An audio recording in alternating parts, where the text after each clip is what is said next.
भैया, ये 200 रुपया रखो।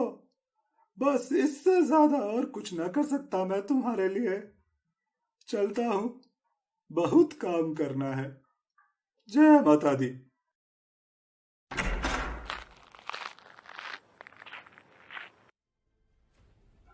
मैं मुर्दा, मेरे लिए तो वो पीपल का पेड़ ही था। वहीं जाके बैठ गया और कुछ गांव वालों से भी बात की।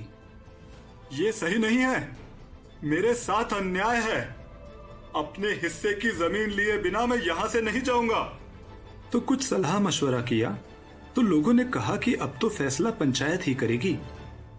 तो बुलाओ पंचायत, आज हो जाने दो फैसला। उस दिन शाम को ही पंचायत लगाई गई। सरपंच ठहरा राजपूत।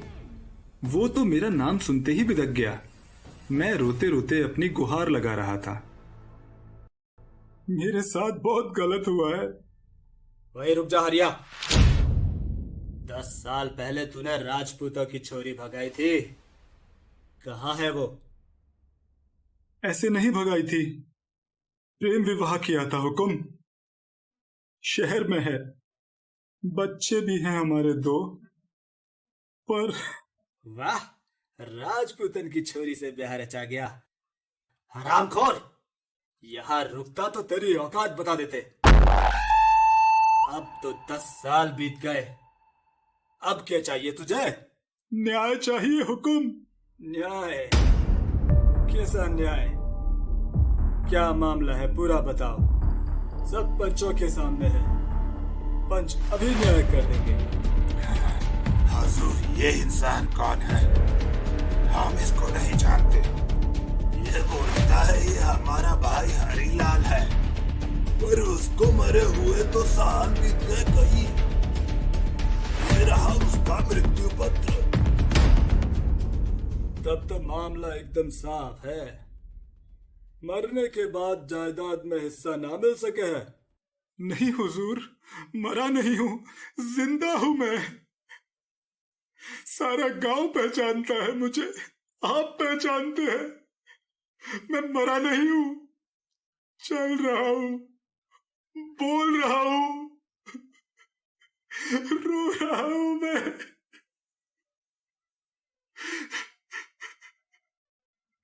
मैं कैसे मरा हुआ हो सकता हूं?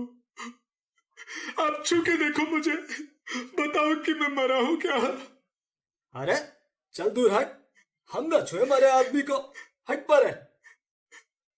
बहुत अन्याय है मालिक, घर में बच्चे भूखे रो रहे हैं। सब ठीक होता तो इधर ना आता। आप तो कुछ कीजिए। देखो लल्ला, तुमने गांव की नाक काट दी, पूरी इज्जत दबो दी। और जब तुम्हारे घर वाले ही तुमको जिंदा ना मान रहे, तो गांव वाले कैसे मान ले? जे तुम्हारे घर का मामला है, अगर तुम्हारा परिवार बोलेगा तो हम भी मान सकते हैं कि तुम हरिया हो और जिंदा हो। समझे लल्ला? ये नहीं हो सकता, ये अन्याय है। अच्छा, हमको आंख दिखाए है? ओ लठैत भैया, तनिक बजाओ तो। सुना है भूत लातों से ही माने। बकवास कर रहा है रे पंचायत में तू। हम मारेंगे इसे।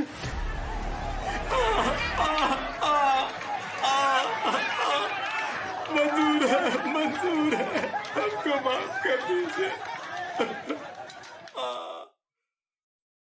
और पंचों की सभा खत्म हुई।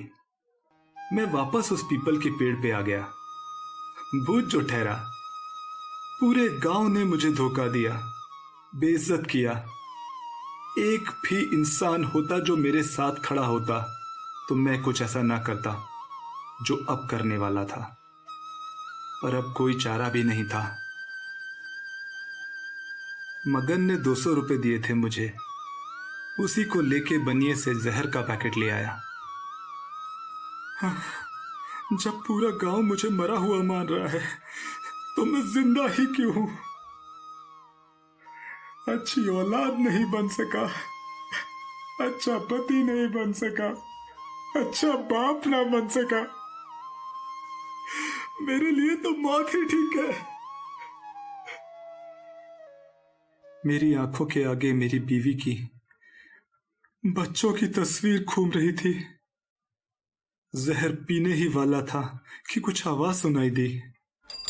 भैया जी, तनिक नजर रख लियो, गांव भर का दूध है। हम अभी आए बुत का।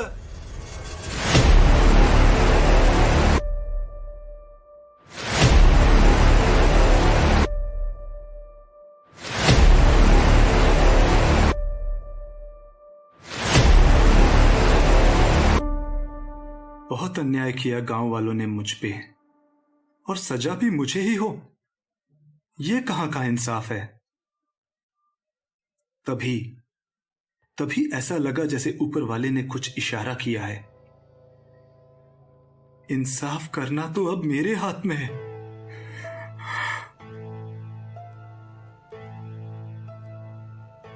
हाथ कांप रहे थे मेरे। 2 रोज से कुछ खाया जो नहीं था, या फिर घबराहट थी, बता नहीं सकता। बस ये पता था कि सुबह की चाय के साथ गांव भर में मातम फैल जाएगा। उस पल के तुरंत बाद न जाने कुछ शक्ति महसूस हुई। जब आया था गांव में तब इंसान था, और जा रहा हूं भूत बनकर। भूत जिसे ना कोई मार सकता है, लेकिन भूत किसी को मारे तो हाँ, भूत है, कोई क्या कर लेगा।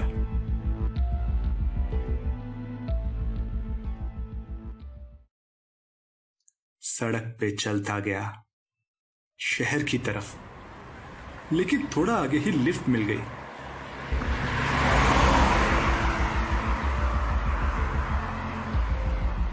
अगले दिन अखबारों में पढ़ा कि गांव में 32 लोग मर गए एक साथ।